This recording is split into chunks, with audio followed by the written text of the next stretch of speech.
Perkenalkan, nama saya Desi Mauliana SSI, asal instansi dari SMK Negeri 1 Modo Barat, calon guru penggerak angkatan ke-7 dari Kabupaten Bangka. Alhamdulillah pada hari ini kami akan melakukan supervisi akademik, di mana pada hari ini supervisi akademik akan disampaikan oleh Ibu Nina Sari SPD pada mata pelajaran IPAS. Sebelum memulai, ada baiknya saya akan memperkenalkan dulu yang akan saya observer pada hari ini. Silakan. Assalamualaikum Bu Nina. Waalaikumsalam. Apa kabarnya? Alhamdulillah. Terima kasih Bu Nina atas kehadirannya, dan supervisi akademik ini memang sudah kita rencanakan ya. Jadi pada hari ini di dalam supervisi akademik ini itu akan melalui tiga tahapan. Yang pertama itu adalah adanya pra-observer. Jadi pra-observer ini adalah kegiatan yang dilakukan sebelum kita melakukan pelaksanaan supervisi. Nah, kemudian yang kedua itu tahapan supervisinya, yaitu pelaksanaan, di mana nanti Ibu Nina melakukan kegiatan pembelajaran dengan siswanya pada masa pelajaran ini. Nah, yang ketiga nanti adalah pasca observer, yaitu kita akan menindaklanjuti atau memrefleksi umpan balik di dalam hasil pelaksanaan pembelajaran yang Ibu Nina lakukan. Silakan Ibu Nina perkenalkan diri dulu supaya diketahui pelajaran apa dan materi apa yang akan disampaikan. Silakan. Terima kasih Bu Desi. Perkenalkan, nama saya Nina Sari. Saya merupakan guru mata pelajaran Proyek Pengetahuan Alam dan Sosial. Saya di sini mengajar di kelas 10 di KP 2. Pada pagi hari ini kami akan melakukan pembelajaran dengan materi dinamika sosial. Diharapkan dari pembelajaran ini anak-anak apa yang menjadi tujuan pembelajaran dapat tersampaikan. Baik, oke Bu Nina, terima kasih. Ini di dalam pra-observer ini ada beberapa hal yang perlu saya konfirmasi ya ke Bu Nina tentang pembelajaran yang akan dilakukan pada supervisi akademik pada hari ini. Baik, boleh ya Bu Nina ya saya tanya? Oke. Dari pembelajaran yang akan disampaikan pada supervisi akademik ini, kira-kira tujuan pembelajaran apa yang akan Bu Nina sampaikan kepada anak-anak? Jadi pada pembelajaran pada pagi hari ini dengan tema dinamika sosial, diharapkan peserta didik itu dapat mengidentifikasi dinamika sosial itu apa, kemudian peserta didik dapat mengidentifikasi permasalahan sosial yang ada di lingkungan sekitar ataupun secara luas ya, permasalahan sosialnya. Kemudian setelah mengetahui permasalahan, mengidentifikasi permasalahan sosial, peserta didik itu dapat memecahkan atau mencari solusi terbaik dari permasalahan sosial yang ada. Ya. Jadi ada berapa tujuan pembelajarannya ini? Ada 3 ya, tujuan pembelajarannya secara besar. Baik, selanjutnya ada lagi pertanyaan Ibu ya. Kira-kira di dalam pembelajaran nanti area pengembangan yang hendak dicapai oleh Ibu Nina itu pada materi apa dinamika sosial ini apa kira-kira? Area pengembangannya mereka dapat menganalisis solusi dari permasalahan sosial yang ada atau permasalahan sosial yang sudah saya berikan dalam LKPD. Jadi dari permasalahan itu mereka mengetahui apa sih yang menjadi permasalahan dalam LKPD itu, kemudian mereka tahu penyebabnya apa, kemudian mereka juga dapat mencari solusi terbaik dari permasalahan sosial itu. Oke. Baik. Nah, dari yang disampaikan oleh Bu Nina tadi, kira-kira strategi apa yang sudah dipersiapkan oleh Bu Nina pada rencana pembelajaran hari ini? Dalam pembelajaran pada pagi hari ini, strategi yang saya gunakan, saya menggunakan model pembelajaran problem based learning, di mana saya memberikan suatu permasalahan ke anak memecahkan permasalahan tersebut. Nah, saya juga menekankan pada TPEC teknologinya, di mana saya menggunakan LKPD yang barcode. Jadi anak bisa mencari, saya sudah menyiapkan suatu artikel sudah saya barcode-kan, dan anak bisa men-scan menggunakan barcode tersebut untuk menuju artikelnya. Baik, Itu saja kayaknya pertanyaan yang perlu saya sampaikan kepada Pak Observer hari ini ya Bu Nina ya. Jadi kita nanti langsung saja kepada proses dari supervisi akademiknya ya, proses pembelajarannya. Itu saja ya Bu Nina ya. Terima kasih banyak. Silakan melanjutkan untuk proses pembelajaran. Terima kasih Bu Desi.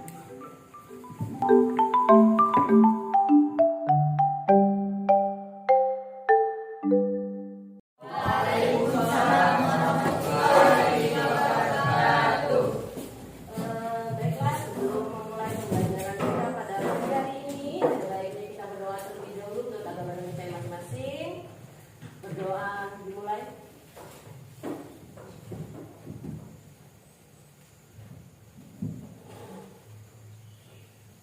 Berdoa selesai. Bagaimana kabar kalian hari ini, anak-anak? Sebelumnya kita sudah mempelajari yang mana materi itu adalah tentang lembaga sosial. Kalian sudah mempelajari tentang lembaga sosial. Saya ingin mereview mengenai materi sebelumnya. Terlihat di depan itu ada poster tentang apa? Berencana. Oke, ini tentang keluarga berencana. Lembaga apa sih yang menaungi tentang keluarga berencana? Lembaga yang menaungi keluarga berencana yaitu yang ada di Provinsi Maluku, yaitu BKKBN. Benar sekali, BKKBN. Saya belum tutup tabir BKKBN. Jadi kalian masih mengingat bahwa lembaga yang menaungi itu adalah BKKBN. Ini. Nah, sebelum ke pembelajaran atau tema pada pagi hari ini, saya akan memberikan suatu game. Tebak gambar. Ada 2 gambar. Silakan siapa yang bisa menjawab angkat tangan. Silakan. Saya ingin biar kalian lebih fokus lagi. Siapa? Bisa menjawab angkat tangan. Dinamika. Silakan Dina. Dina. Dari kata apa? Dina yang menjadi kata dinamo. Iya, mo-nya hilang menjadi Dina. Ika itu adalah gambar Ika Tambayong. Ika Tambayongnya hilang. Jadi Dina, Ika. Kasih aplaus untuk Dina. Oke, saya masih satu lagi. Tentang gambar.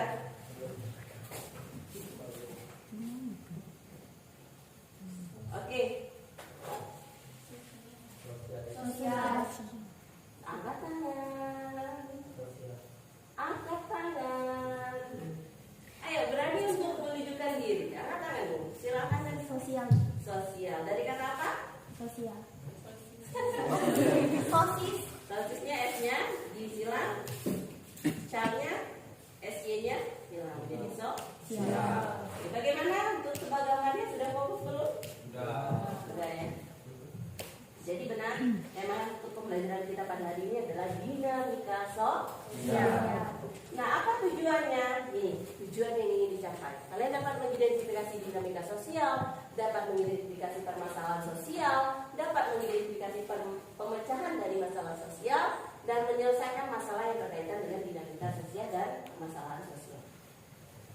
Penilaiannya, saya melakukan 3 penilaian: sikap, pengetahuan, dengan keterampilan. Sikapnya bagaimana cara kalian dalam berinteraksi dengan teman, dengan saya guru di sini, kemudian pengetahuannya dari nanti ada terakhir ada quiz, kemudian keterampilan adalah bagaimana kalian berdiskusi, menampilkan karya kalian ke depan nanti dalam presentasi.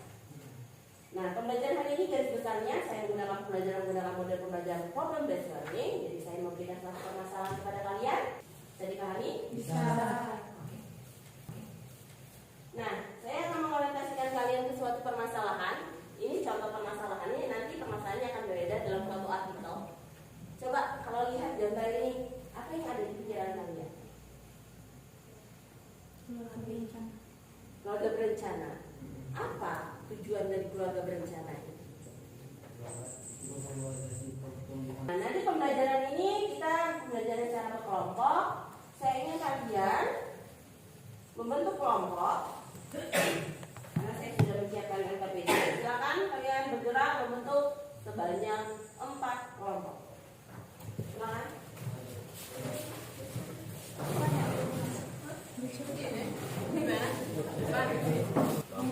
Jadi di LKPD itu ada 7.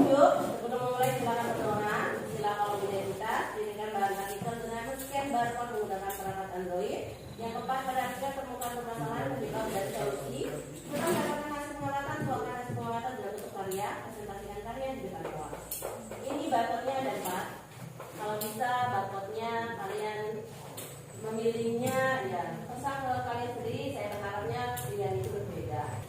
Tapi hasil yang disampaikan di depan itu dalam bentuk produk atau karya lain. Bisa dipahami? Bisa. Silakan dikerjakan. Jika ada pertanyaan silakan ditanya. Izin Bu, mau bertanya. Ya. Untuk scanning tadi kode barcode-nya gimana? Bagaimana cara scan-nya? Buka handphonenya, cari Google Lens. Google. Ya. Berarti Google. Yang kamera Google-nya itu scan coba. Kita yang pakai ini bisa nggak? Jadi Mas itu ya. Satu, ini nomor satu. Sebentar. Bisa, masuk? Bisa. Oke. Ini nomor tiga nih. Silakan. Bukan, jadi nomor 2-nya. Jangan stop di pernikahan dini gitu.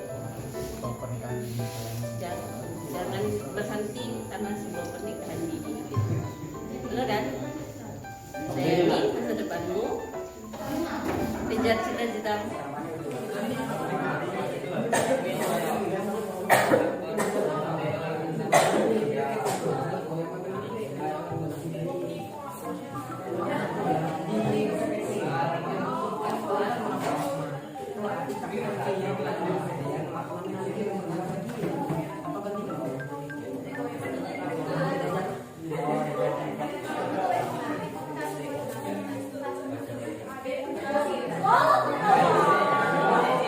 Oke, Nenek, untuk Nenek, halo. Ya, untuk proses diskusinya bagi yang belum selesai kalau diselesaikan. Bagi yang sudah, tolong perhatikan karena ada teman kalian yang sudah selesai dan mau presentasikan hasil dari kerjaan kelompoknya.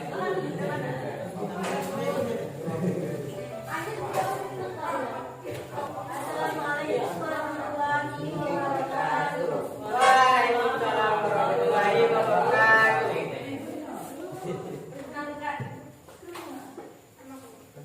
Kami dari kelompok batik Lampung akan mempresentasikan nama anggota kelompok kami. Saya Kristia Madani. Saya Aulia Ria. Saya Rezeki Pratika. Saya Rizky Banyak istighfar. Ini kalian akan bicara tentang kelompok. Penasaran apa yang terdapat dalam artikel fenomena opinion isu SMP SMA diperhatikan dalam pendidikan perubahan Faktor apa yang menyebabkan permasalahan tersebut?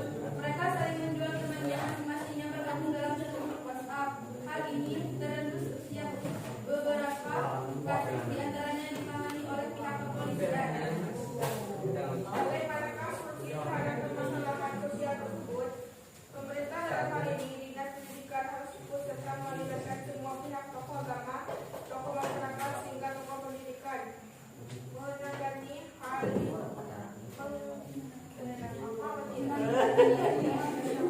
menangani berlakunya hal ini dengan jelas.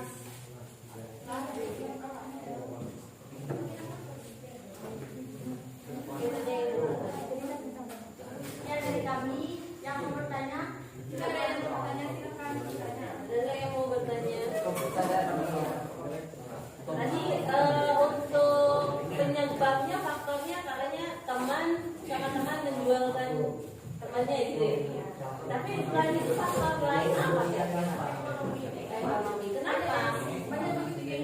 Mengikuti gengsi benar sekali ya. Anak-anak zaman sekarang hedonismenya terlalu tinggi ya, sehingga dia mau tampil menarik, uang nggak mampu, akhirnya menjual diri.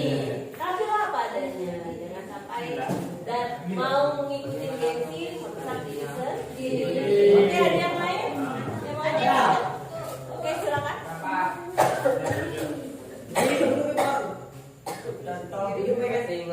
Duduk ya. Ya duduk nggak apa-apa.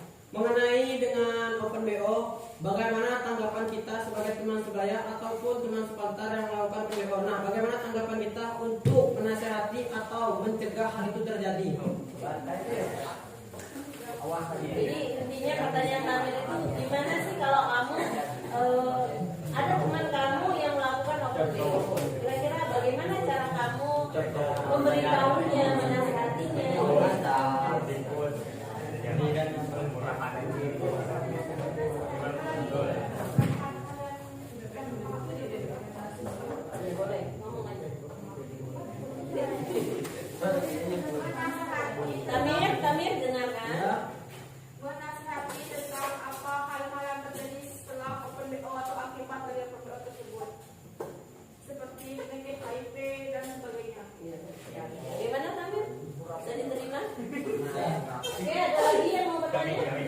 Ya silakan. Nah, jarang-jarang nih kamu nanya.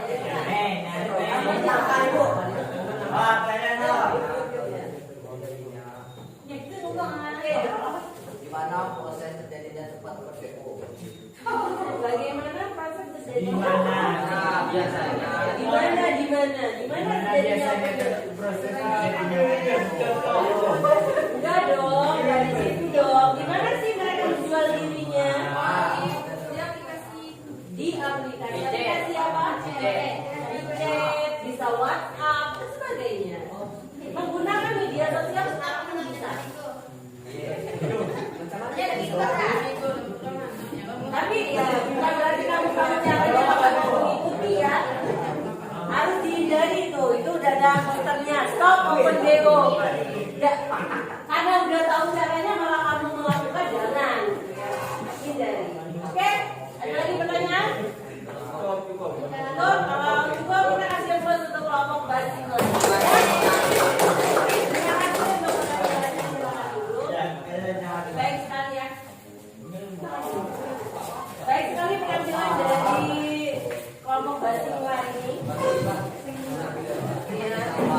Dengan posternya, dengan apa yang disampaikannya, dan ini merupakan hal yang menarik untuk kita ketahui. Oke, silakan kelompoknya nanti. Sudah dikirim surat Waalaikumsalam warahmatullahi wabarakatuh.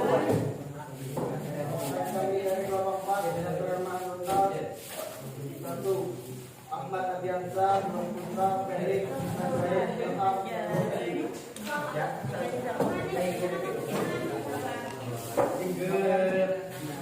Di sini kami akan membahas tentang aksi tawuran antar pelajar.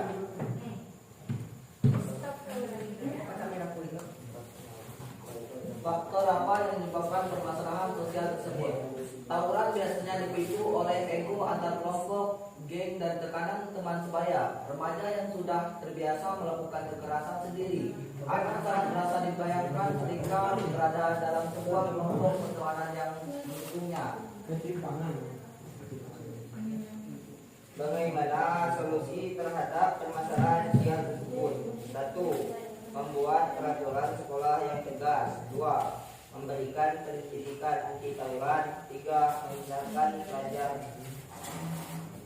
berontak kriminal dari yang lain. 4. Kolaborasi belajar bersama antar sekolah. 5. Menyelenggarakan berbagai kegiatan ekstrakurikuler sehingga siswa dapat mengembangkan diri dengan hati-hati dan positif. Oke. Hanya itu dapat kami sampaikan. Mungkin ada sedikit pertanyaan, silakan ditanya. Saya ingin bertanya, mengapa tawaran antar pelajar masih sering terjadi? Bagaimana pendapat kalian? Jelaskan. Apa soal? Bisa diulang. Mengapa tawaran antar pelajar masih sering terjadi? Mengapa tawuran antar pelajar masih sering terjadi? Dikarenakan tawuran tersebut masih sering terjadi adalah kurangnya pendidikan dari orang tua dan sekolah, dan juga bisa dipicu oleh ego antar kelompok dan geng. Mungkin hanya itu. Ada lagi pertanyaan? Ada lagi pertanyaan? Ya. Angkat tangan Kalau ada ini. silakan angkat tangan. Taruh mikir dulu. Angkat tangan ini. Ada nggak? Kalau enggak dicukupkan. Nggak ada. Baiklah, wassalamualaikum warahmatullahi wabarakatuh. Kasih ampun untuk kelompok.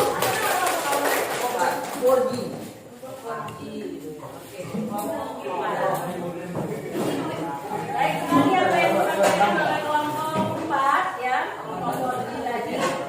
Terlihat jelas dari posternya, stop tawuran jika tidak mau dekat dengan Tuhan. Kalau Halo, kan? Bukan berarti kamu mau jadi anak yang soleh, solehah, dekat dengan Tuhan atau dengan tawuran. Ini dekat dengan kematian ya. Mungkin kalau lebih tepatnya bukan dekat dengan Tuhan, tapi dekat dengan kematian. Karena apa? Resiko dari tawuran adalah kematian. Kenapa? Memang benar. Faktor apa yang menyebabkan anak-anak sekolahan itu tawuran? Ya egosentris. Kamu remaja-remaja sekarang ini, kamu masa pastinya remaja, belum dewasa. Fase remaja, fase yang masih terkontrol oleh egosentris, egomu. Jadi kalau egomu itu lagi menguasai, maka apapun yang akan dibicarakan orang lain, nasihat orang lain itu tidak akan diterima. Kayak gitu. Karena kamu akan selalu merasa benar. Ya, tapi kembali kepada diri sendiri. Kalau memang itu ada hal yang salah, kamu harus berani mengatakan itu salah. Jangan membenarkan sesuatu yang salah. Oke, selanjutnya kelompok mana? Kelompok Arjuna? Kelompok kami? Nah, solusi dari Open BO tadi saya belum begitu menyimak ya. Solusi Open BO tadi pemerintah dan ini biasanya harus dipesan melibatkan semua pihak. Iya benar. Keterlibatan semua pihak dalam permasalahan Open BO itu sangat dibutuhkan. Karena apa? Pekerjaan ini tidak hanya bisa satu orang saja, tidak ada sekolah saja yang membantu. Karena pendidikan paling awal itu adalah keluarga. Kalau keluarga memberikan pendidikan yang baik, maka anak itu akan tumbuh menjadi baik. Kalau dia tidak terkontaminasi oleh lingkungan, makanya kontrol keluarga itu sangat dibutuhkan, sangat baik. Jadi penanggulangan Open BO itu pertama dari keluarga. Orang tua itu harus lebih perhatian, lebih peka kepada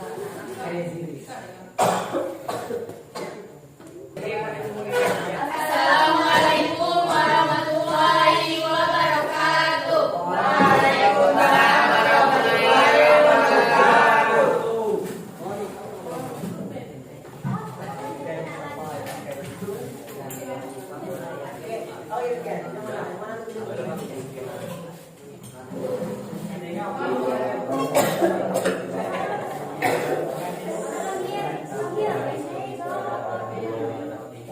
Baiklah, kami dari kelompok Mahita ingin menjelaskan mengenai garis kemiskinan 2022 tertinggi dalam 9 tahun terakhir. Dimulai dari kemiskinan yaitu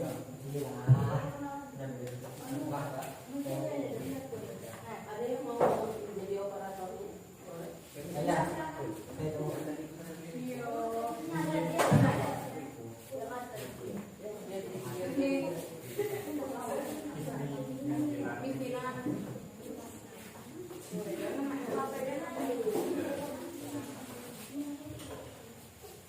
Kemiskinan. Statistik BPS melaporkan nilai garis kemiskinan GK pada September 2022 naik sebesar 5,95% dibandingkan Maret 2022. Dari semula Rp 505,469 menjadi sebesar 535,547 per kapita per bulan. Sedangkan jika dibandingkan September 2021 terjadi kenaikan sebesar 10,16%. Peningkatan garis kemiskinan di September 2022 sebesar 5,95% ini merupakan peningkatan tertinggi dalam 9 tahun terakhir, tepatnya sejak September 2023.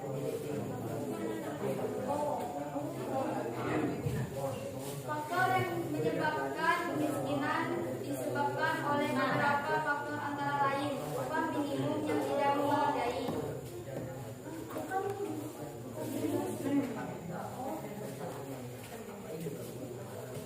faktor kemiskinan. Kemiskinan ini terjadi dikarenakan kenaikan harga BBM dan komoditas pokok penduduk seperti beras naik 1,46%, gula pasir 2,35%, tepung terigu 13,97%. Kemiskinan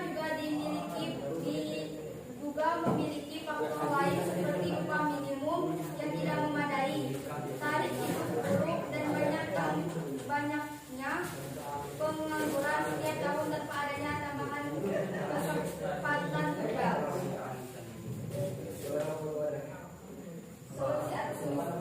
yaitu menciptakan kesadaran, ambil tindakan sendiri, melakukan donasi, menghilangkan ketimpangan gender, menciptakan pekerjaan, mendidik semua orang, strategi industri. Baiklah, mungkin itu saja yang dapat kami sampaikan mengenai garis kemiskinan. Jika ada yang ingin ditanyakan, kami persilakan. Yang mau tanya, katakan satu pertanyaan saja. Mengapa masyarakat miskin di Indonesia sulit keluar dari lingkaran kemiskinan? Baiklah, kami akan menjawab pertanyaan dari saudara Deti. Ada yang ingin bertanya? Pertanyaan.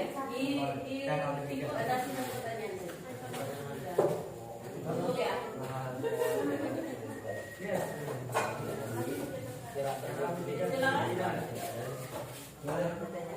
Masyarakat Indonesia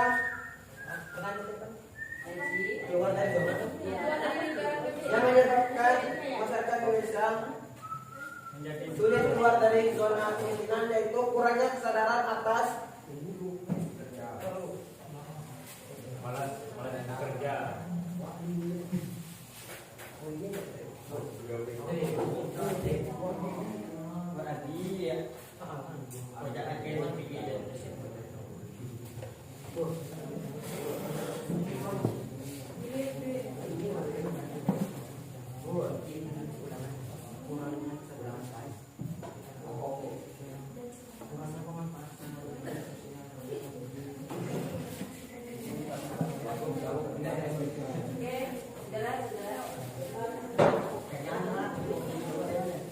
masyarakat Indonesia sulit keluar dari zona kemiskinan yaitu kurangnya kesadaran dari setiap masyarakat Indonesia. Mereka kurang memanfaatkan media sosial ataupun teknologi yang ada saat ini, terutama gadget maupun komputer.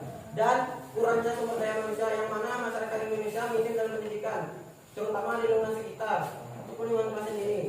Banyak teman-teman ataupun masyarakat luar sana yang pendidikannya kurang layak ataupun sudah layak namun tidak melakukannya dengan baik. Mungkin itu yang dapat kami sampaikan. Baik sekali. Baiklah, kami tutup presentasi kami pada hari ini. Assalamualaikum warahmatullahi wabarakatuh. Waalaikumsalam.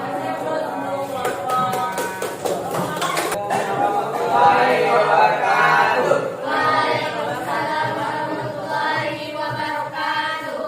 Perkenalkan kami dari kelompok Yakin Dek ingin membahas tentang kemerdekaan di Indonesia ini.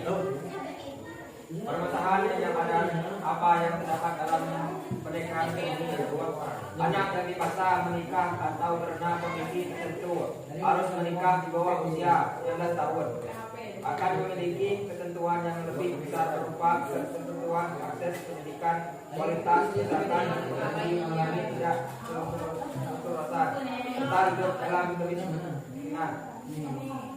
Faktor yang menyebabkan permasalahan tentang pernikahan usia dini yaitu beberapa faktor. Satu, keterbatasan pengetahuan mengenal perkawinan ini ya, berkaitan aspek kesehatan, ekonomi, pola asuh dan keluarga. Dua, pergaulan bebas dalam lingkungan pertemanan sehingga tidak jarang dengan alasan menghindari perbuatan zina, maka anak akan dinikahkan. Tiga, kematangan emosional dalam pembina keluarga tidak cukup didasarkan atas dasar suka sama suka, sayang atau cinta semata. Bagaimanakah solusinya?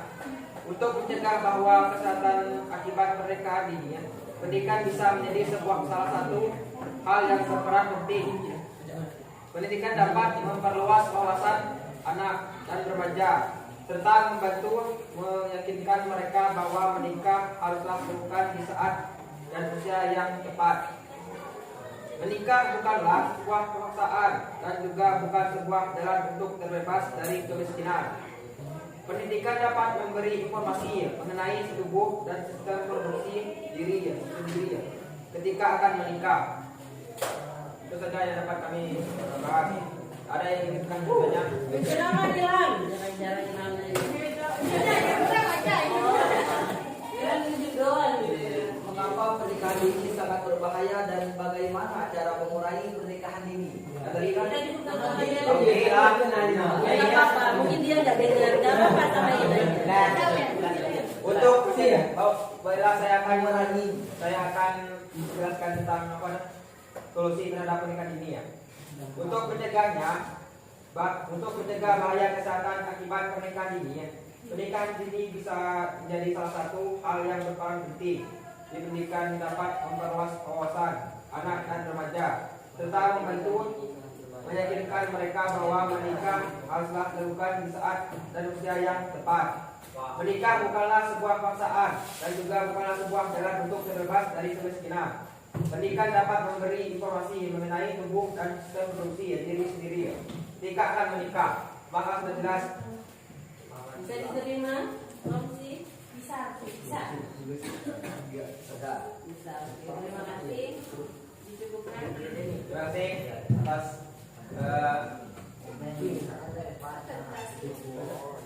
cukup sekian presentasi kami pada hari ini. Wassalamualaikum warahmatullahi wabarakatuh. Waalaikumsalam. Siap bro, untuk kelompok.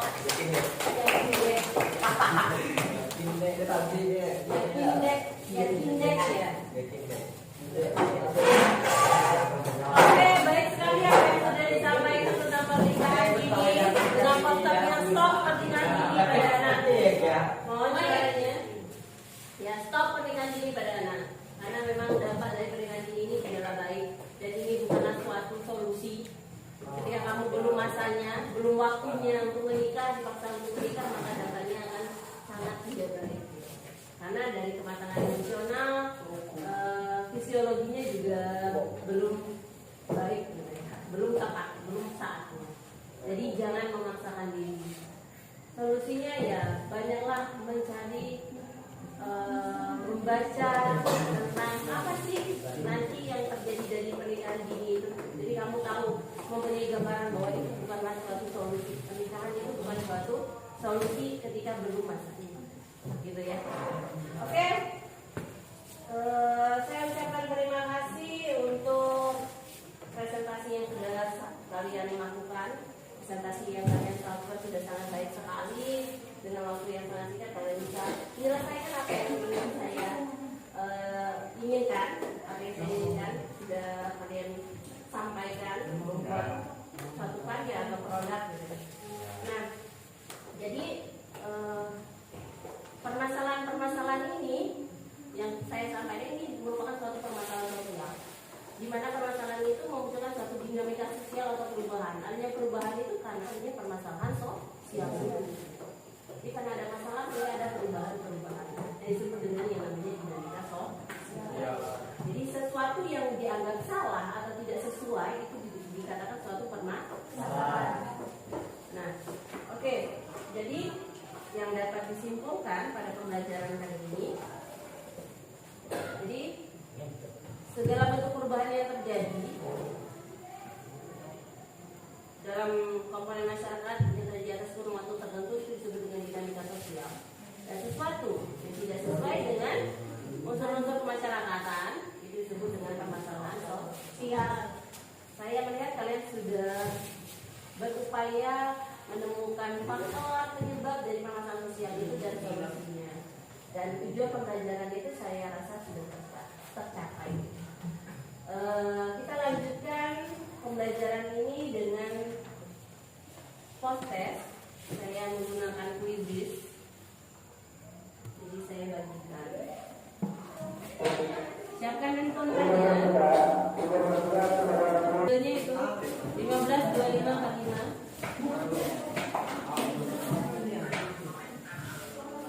Soalnya hanya ada 5, dikerjakan cepat dan segera mungkin. Bukan nama kelompok, nama sendiri.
wabarakatuh.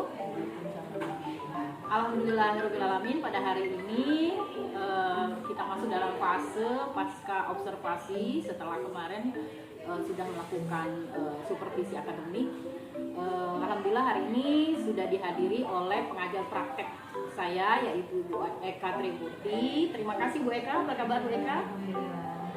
Ya, jadi kemudian juga sudah dihadiri oleh rekan sejawat saya, yaitu Ibu Nina, yang kemarin sudah melakukan kegiatan pembelajaran ya Bu Nina ya. Nah, jadi alhamdulillah untuk pada hari ini kita akan melakukan pasca observasi kelas yang telah dilakukan oleh Bu Nina. Siap ya Bu Nina ya, bisa kesempatannya Bu Nina ya. Mohon izin ya Bu Eka. Silakan. Oke.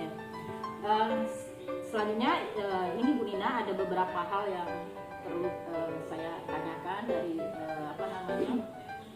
hasil dari kursi akademik yang kemarin kita kerjakan itu ya, yang Ibu sudah lakukan. Pada hari ini saya ingin mengetahui kira-kira menurut Ibu Rina itu bagaimana rasanya setelah Bu Nina melakukan kegiatan pembelajaran yang telah Ibu lakukan, apakah sudah sesuai ekspektasi atau belum gitu ya? Setelah saya melakukan proses pembelajaran, tentunya saya merasa senang karena sudah melakukan tugas saya. Terus apa yang menjadi tujuan saya dalam proses pembelajaran juga saya rasa sudah tercapai, sehingga itu membuat kepuasan pada diri saya sendiri. Apa yang saya inginkan sudah sesuai ekspektasi saya. Begitu. Kira-kira jadi Ibu sudah merasa bahwasanya itu sesuai ekspektasi ya. Kira-kira poin apa yang membuat Ibu merasa bahwa proses pembelajaran itu sesuai dengan harapan Ibu? Pertama dari tujuan kan sudah tertulis ya apa yang kita inginkan, bahwa dimana siswa itu dapat mengidentifikasi yang namanya dinamika sosial, dapat mengidentifikasi permasalahan sosial, kemudian dapat mencari solusinya. Jadi LKPD yang saya berikan dan kemudian ketika mereka mempresentasikan kita sudah menjawab semua itu. Jadi ternyata apa dari tuntutan saya di mana anak juga berpikir kritis itu sudah terjawab gitu. Mereka bisa berpikir solusi yang terbaik dari apa yang ingin dituju dari pembelajaran itu. Oke, jadi sudah sampai sesuai dengan tujuan pembelajarannya ya. Terima kasih Bu. Nah, yang perlu diketahui juga dari proses itu saya mungkin ada nggak kira-kira yang dianggap Ibu Nina yang mau dikembangkan gitu dari pembelajaran itu, merasa ada sesuatu titik di mana ada hal yang mungkin mau Ibu ini kurang cukup gitu, harus saya perkembangkan atau apa gitu. Kalau dalam pandangan saya sendiri ya, dalam pandangan saya ketika proses pembelajaran gitu, yang perlu saya kembangkan itu dalam proses kegiatan inti pembelajaran, terutama dalam proses diskusi siswa, di mana siswa pada saat proses pembelajaran itu dengan model yang baru, dengan cara belajar yang baru, mereka belum terbiasa, sehingga harus membiasakan lagi, kemudian harus lebih mengarahkan lagi sehingga dapat lebih cepat berpikir kritis, dapat lebih cepat dalam bekerja sama gitu. Jadi apa nih tindak lanjut Ibu kalau untuk Ibu mengembangkan rencana pengembangan Ibu itu? Tentunya lebih sering lagi menerapkan model-model yang menarik dalam pembelajaran. Tentunya ketika model itu yang anak yang tidak terbiasa jadi terbiasa, tidak terbiasa dengan teknologi, di mana tujuan saya juga itu pembelajarannya lebih ke TIPEK, teknologi yang digunakan, mereka lebih peka lagi dengan teknologi. Oh, seperti ini penggunaan teknologi ini. Jadi HP Android yang mereka gunakan tidak hanya untuk game dan sebagainya. Ternyata game yang beredukasi pun bisa, untuk pembelajaran pun bisa. Itu rencana. Jadi lebih mempergunakan teknologi itu untuk proses pembelajaran. Oke lah, saya kira itu saja yang perlu saya refleksi, dan mudah-mudahan nanti rencana tindak lanjut yang Ibu Nina sampaikan tadi dapat Ibu implementasikan untuk kegiatan pembelajaran berikutnya. Saya kira itu saja. Terima kasih Ibu Nina atas waktunya. Terima kasih Bu Eka. Baiklah, demikianlah observasi kelas dari supervisi akademik di SMK Negeri 1 Mendo Barat. Assalamualaikum warahmatullahi wabarakatuh.